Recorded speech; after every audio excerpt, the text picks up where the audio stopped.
All right, this is S6 slope-intercept form graphing equation. So we have this equation. I'm going to write it over here.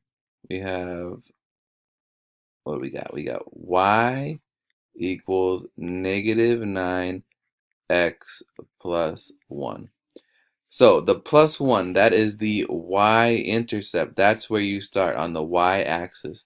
So you look at the y-axis, you find 1. That is right there. So you click right there.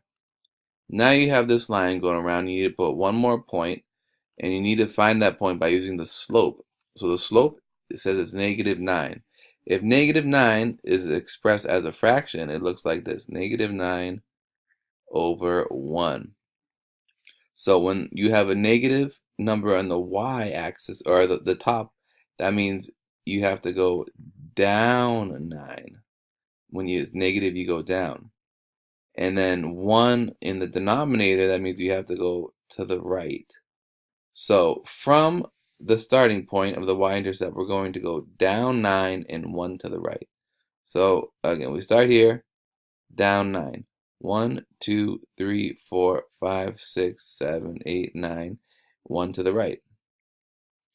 There you go. So this is the line. The slope, it's a negative slope. If you think about riding a bike from the left to the right, if you're going downhill, that's a negative slope.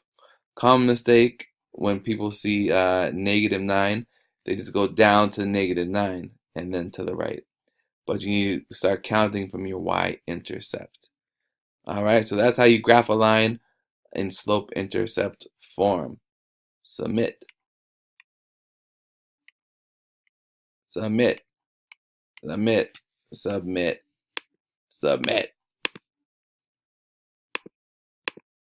That's right, we did it. All right, good job.